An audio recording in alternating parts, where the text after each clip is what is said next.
Hello friends, आज हम प्रधानमंत्री के कार्य की डिटेल्स पढ़ेंगे। तो उसमें फर्स्ट पॉइंट था प्रधानमंत्री तथा मंत्रिमंडल। तो प्रधानमंत्री वह केंद्र है जिस पर मंत्रिमंडल का जीवन तथा अंत निर्भर करता है। प्रधानमंत्री वह केंद्र है जिस पर मंत्रिमंडल का जीवन तथा अंत निर्भर करता है। देखिए फ्रेंड्स, ये वाली लाइन आपको याद रखनी है। प्रधानमंत्री वह केंद्र है जिस पर मंत्रिमंडल तथा जीवन का अंत निर्भर करता है। प्रधानमंत्री वास्तव में मंत्रिमंडल रूपी भवन की आधारशिला है। मतलब प्रधानमंत्री वास्तव में मंत्रिमंडल रूपी भवन के लिए जरूरी है, उसकी आधारशिला है, मतलब उसकी नींव है ये। और जब तक हम इस पद को इतनी अधिकारपूर्ण स्थिति प्रदान न करें कि वह स्वयं विवेक, मतलब खुद से, जब तक हम इस पद को इतनी अधिकारपूर्ण स्थिति प्रदान न करें कि यह खुद से मंत्रियों की नियुक्ति तथा पदच्युति, मतलब खुद मंत्रियों की नियुक्ति कर सके, उनको रख सके तथा उनको उनके कार्य से हटा सके, तब तक मंत्रिमंडल का सामूहिक उत्तरदायित्व प्राप्त नहीं हो सकता। तो फ्रेंड्स, इसमें 3 पॉइंट है इसके अंदर। तो फर्स्ट वाला है मंत्रिमंडल का निर्माण। तो आइए देखते हैं मंत्रिमंडल का निर्माण कैसे हुआ। मंत्रिमंडल का निर्माण प्रधानमंत्री द्वारा किया जाता है। ये भी क्या है, एक प्रधानमंत्री का कार्य है। मंत्रिमंडल का निर्माण प्रधानमंत्री द्वारा किया जाता है। प्रधानमंत्री राष्ट्रपति को जो सूची देता है उसे राष्ट्रपति पूर्णतः स्वीकार कर लेता है। मतलब कि प्रधानमंत्री राष्ट्रपति को एक सूची देता है जिसे राष्ट्रपति पूर्णतः स्वीकार कर लेता है। मंत्रिमंडल का निर्माण प्रधानमंत्री के हाथ की बात होती है। मंत्रिमंडल जो होता है उसका निर्माण करते हैं वो प्रधानमंत्री के हाथ की बात होती है। प्रधानमंत्री अपनी शक्ति का निरंकुश प्रयोग नहीं कर सकता। मतलब प्रधानमंत्री अपनी शक्ति का गलत प्रयोग नहीं कर सकता, दुरुपयोग नहीं कर सकता। मंत्रिमंडल का निर्माण करते समय उसे अनेक बातों का ध्यान रखना होता है। प्रधानमंत्री अपने शक्ति का गलत तरीके से प्रयोग नहीं कर सकता है और उसे मंत्रिमंडल का निर्माण करते समय अनेक बातों का ध्यान रखना होता है। उसे इस बात का ध्यान रखना होता है कि दल के महत्वपूर्ण व्यक्तियों को मंत्रिमंडल में स्थान अवश्य प्राप्त हो जाए। मतलब दल के जो मुख्य व्यक्ति है, जो मेन जो है उसका, उसे स्थान अवश्य प्राप्त हो जाए।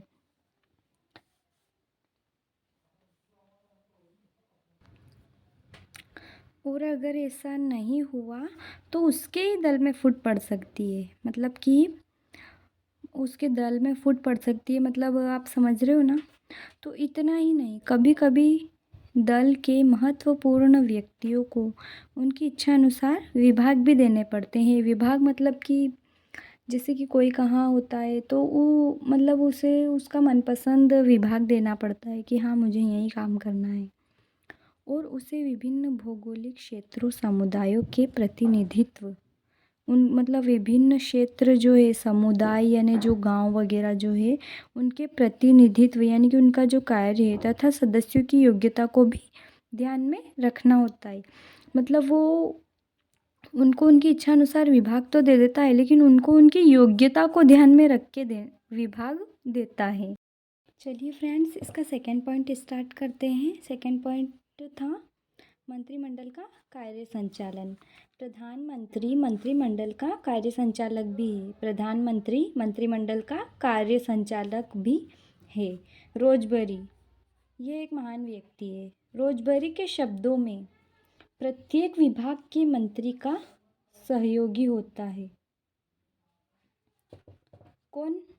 प्रधानमंत्री। रोजबरी के शब्दों में प्रत्येक विभाग के मंत्री का सहयोगी होता है प्रधानमंत्री, और समस्त विभागों का अध्यक्ष भी होता है। रोजबरी के शब्दों में प्रधानमंत्री प्रत्येक विभाग के मंत्री का सहयोगी होता है और समस्त विभागों का अध्यक्ष भी होता है। वह मंत्रिमंडल रूपी संचालक मंडल का मुखिया है। प्रधानमंत्री क्या है? मंत्रिमंडल जो है उसका मुखिया है। मंत्रिमंडल रूपी संचालक मंडल का मुखिया है। प्रधानमंत्री मंत्रिमंडल रूपी संचालक मंडल का मुखिया है। कभी कभी मंत्रियों में पारस्परिक मतभेद भी उत्पन्न हो जाते हैं उस समय वही हस्तक्षेप करता है।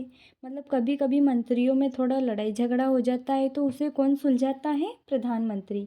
वह ऐसा धागा है जो सभी सदस्यों को एक माला में गूंथ कर रखता है। प्रधानमंत्री एक ऐसा धागा है जो सभी सदस्यों को एक माला में गूंथ कर रखता है। मंत्रिमंडल के सदस्यों पर नियंत्रण रखते हुए भी प्रधानमंत्री निरंकुश नहीं हो सकता। मतलब प्रधानमंत्री मंत्रिमंडल के सदस्यों पर नियंत्रण रखते हुए मतलब स्वार्थी नहीं हो सकता है, निरंकुश नहीं हो सकता। उसे इस बात का ध्यान रखना होता है कि यदि वह अपने दल के सदस्यों के साथ गलत व्यवहार करेगा तो उसकी स्वयं के दल की स्थिति बिगड़ जाएगी। दल मतलब एक समूह जो होता है, तो प्रधानमंत्री अगर उसके साथ गलत व्यवहार करेगा किसी भी एक सदस्य के साथ भी, तो उसके दल की स्थिति बिगड़ सकती है। मोरारजी देसाई। मंत्रिमंडल के पतन का मुख्य कारण यही था कि चरण सिंह का आरोप था कि उनके तथा उनके दल के साथ सौतेला व्यवहार किया जा रहा है। थर्ड पॉइंट है इसका, मंत्रिमंडल का अंत। मंत्रिमंडल का अंत, तो मंत्रिमंडल का अंत भी प्रधानमंत्री की इच्छा पर निर्भर करता है। अब प्रधानमंत्री ने मंत्रिमंडल बनाया है तो उसका अंत भी प्रधानमंत्री की इच्छा पर निर्भर करता है। यदि किसी मंत्री से प्रधानमंत्री के मतभेद हो जाए, मतलब अगर किसी मंत्री के प्रधानमंत्री से थोड़े मतलब कुछ ऐसी बात हो जाए जिससे उनमें थोड़ा सा मतलब झगड़े जैसा माहौल बन जाए, तो प्रधानमंत्री उसे मंत्रिमंडल से निकाल सकता है। मतलब कोई भी प्रधानमंत्री से बहस नहीं कर सकता है, तो प्रधानमंत्री मंत्रिमंडल को निकाल सकता है। वह यदि चाहे तो संपूर्ण मंत्रिमंडल को भी भंग कर सकता है। अगर प्रधानमंत्री चाहे तो संपूर्ण मंत्रिमंडल को भी भंग कर सकता है। इसका सेकंड पॉइंट है शासन का नेतृत्व एवं संचालन। शासन का नेतृत्व एवं संचालन। सैद्धांतिक रूप से शासन का प्रमुख राष्ट्रपति है। शासन जो है उसका प्रमुख मैन जो है वो कौन है? राष्ट्रपति। लेकिन वास्तव में समस्त शक्तियों का प्रयोग प्रधानमंत्री द्वारा किया जाता है। मेन तो राष्ट्रपति है लेकिन वास्तव में जो शक्तियाँ होती है, समस्त शक्तियाँ, उनका प्रयोग किसके द्वारा किया जाता है? प्रधानमंत्री के द्वारा। शासन के विभिन्न विभागों में समानता स्थापित करने का कार्य भी प्रधानमंत्री करता है। शासन के जो विभिन्न विभाग हैं उनमें अगर कुछ थोड़ी सी अनबन चल रही है तो उनमें समानता स्थापित करने का कार्य भी प्रधानमंत्री का है। सभी उच्च पदों पर नियुक्तियां प्रधानमंत्री के परामर्श पर राष्ट्रपति द्वारा की जाती है। मतलब सभी उच्च पदों पर नियुक्तियां तो राष्ट्रपति करता है, लेकिन किसके परामर्श पर? प्रधानमंत्री के परामर्श पर। किसी भी साधारण विधेयक का पारित होना अथवा न होना प्रधानमंत्री की इच्छा पर निर्भर करता है। कोई भी विधेयक यानी कोई भी जो साधारण विधेयक है उसका पारित होना यानी कि उसका काम पर लगना या ना लगना, ये जो भी है ये किसकी इच्छा पर निर्भर करता है? प्रधानमंत्री की इच्छा पर। परंतु इसका तात्पर्य यह नहीं है कि प्रधानमंत्री इस शक्ति का मनमाना प्रयोग कर सकता है। इसका मतलब ये नहीं है कि प्रधानमंत्री इस शक्ति का मनमाना प्रयोग कर सकता है। थर्ड पॉइंट था संसद का नेता। प्रधानमंत्री लोक सदन में बहुमत दल का नेता होता है। प्रधानमंत्री लोक सदन में बहुमत दल का नेता होता है। प्रधानमंत्री लोक सदन में बहुमत दल का नेता होता है। संसद में व्यवस्थापन का कार्य संचालन उसी के नेतृत्व में मंत्रिमंडल द्वारा किया जाता है। मतलब संसद में व्यवस्थापन का कार्य तो कौन करता है? मंत्रिमंडल। लेकिन किसके नेतृत्व में करता है? प्रधानमंत्री के नेतृत्व में करता है। सभी सरकारी विधेयक उसके निर्देशन तथा मार्गदर्शन में तैयार किए जाते हैं। सभी सरकारी निर्देशन मतलब जो भी निर्देश जारी किए जाते हैं सरकारी, वो किसके मार्गदर्शन में किए जाते हैं? प्रधानमंत्री के मार्गदर्शन में तैयार किए जाते हैं। बजट निर्माण में उसकी महत्वपूर्ण भूमिका होती है। बजट निर्माण जो होता है उसमें प्रधानमंत्री की महत्वपूर्ण भूमिका होती है। लोकसभा का विघटन करने का अधिकार प्रधानमंत्री को है। लोकसभा का विघटन करने का यानी कि लोकसभा में कुछ भी फैसला लेने का, हो सके तो लोकसभा को भंग करने का अधिकार भी किसको है? प्रधानमंत्री को। अपने इस अधिकार द्वारा वह सदैव लोक सदन पर अपना नियंत्रण बनाए रखता है। प्रधानमंत्री का ये जो अधिकार है लोकसभा को भंग करने का, इस अधिकार द्वारा वह सदैव लोक सदन पर अपना नियंत्रण बनाए रखता है। अपनी इस स्थिति का प्रयोग प्रधानमंत्री अपनी इस स्थिति का मनमाना प्रयोग नहीं कर सकता है। प्रधानमंत्री अपनी इस स्थिति का मनमाना प्रयोग नहीं कर सकता है।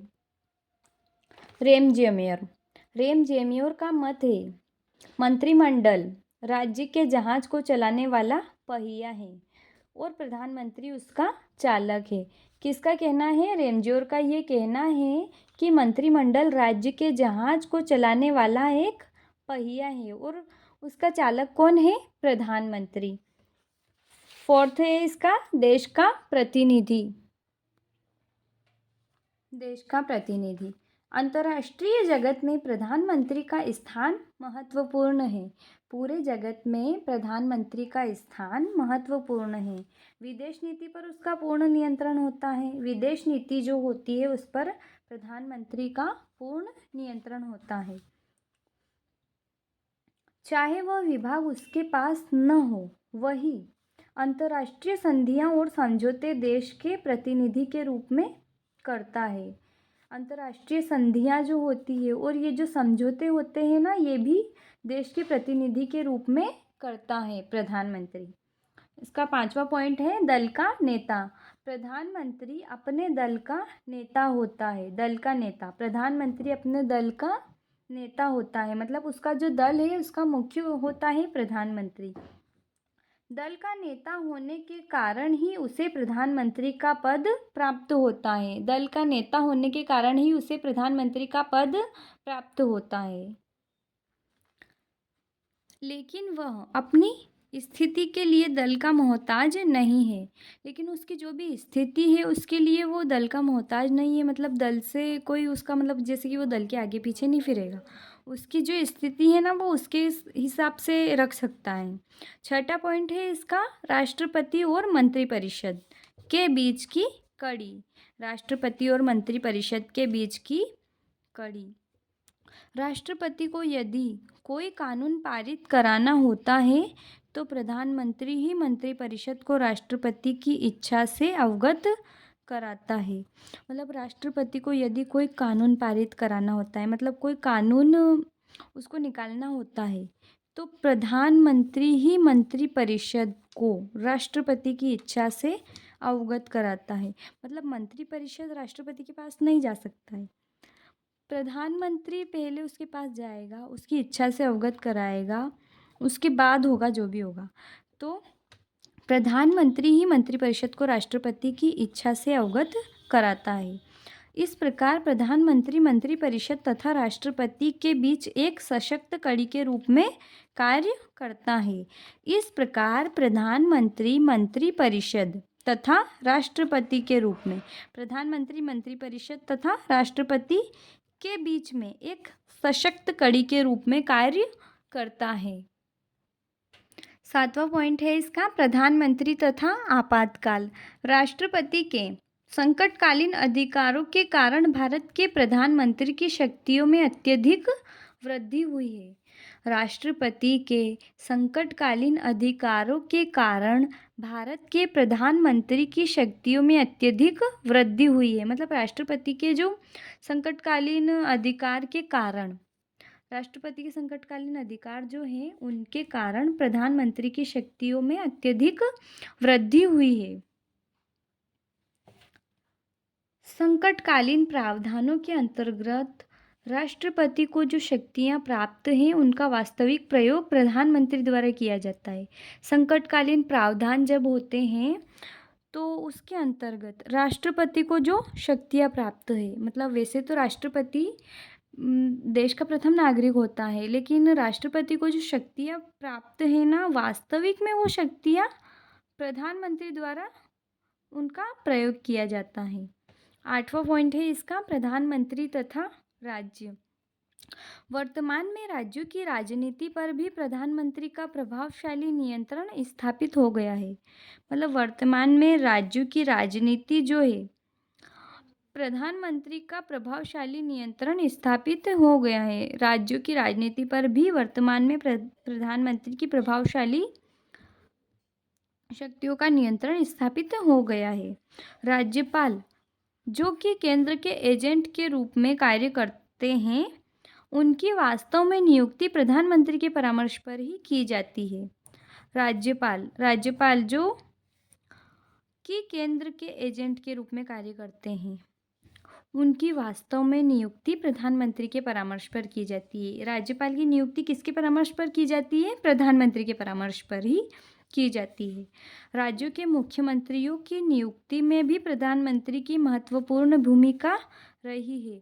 राज्यों के जो मुख्यमंत्री है, उनकी नियुक्ति मतलब उनको उनके पद पर रखना, इसमें भी प्रधानमंत्री की महत्वपूर्ण भूमिका रही है। 9वां पॉइंट, प्रधानमंत्री तथा योजना एवं अन्य आयोग। प्रधानमंत्री तथा योजना एवं अन्य आयोग। प्रधानमंत्री योजना आयोग का अध्यक्ष होता है। प्रधानमंत्री क्या होता है? योजना आयोग का अध्यक्ष होता है। प्रधानमंत्री योजना आयोग का अध्यक्ष होता है। राज्यों को दी जाने वाली अनुदान सहायता का निर्णय इसी संस्था द्वारा किया जाता है। राज्यों को जो अनुदान सहायता दी जाती है, इस संस्था का निर्णय किसके द्वारा किया जाता है? प्रधानमंत्री के द्वारा। लेकिन सन 2015 से योजना आयोग को समाप्त कर उसके स्थान पर नीति आयोग का गठन किया गया है। ये सन 2015 में योजना आयोग को समाप्त कर दिया गया था। सन 2015 में योजना आयोग को समाप्त कर दिया गया था और उसके स्थान पर नीति आयोग का गठन किया गया है, जिसका पदेन अध्यक्ष भी प्रधानमंत्री ही होता है। मतलब सन 2015 में योजना आयोग समाप्त कर दिया गया था और किसका निर्माण किया गया था? नीति आयोग का उसके स्थान पर गठन किया गया था, जिसका पदेन अध्यक्ष भी प्रधानमंत्री ही होता है। ओके बाय फ्रेंड्स, आज का ये पूरा वीडियो हुआ है। आपको समझ में आया हो या फिर आपको जैसी मिस्टेक लगी हो, आप कमेंट में ज़रूर बताएं।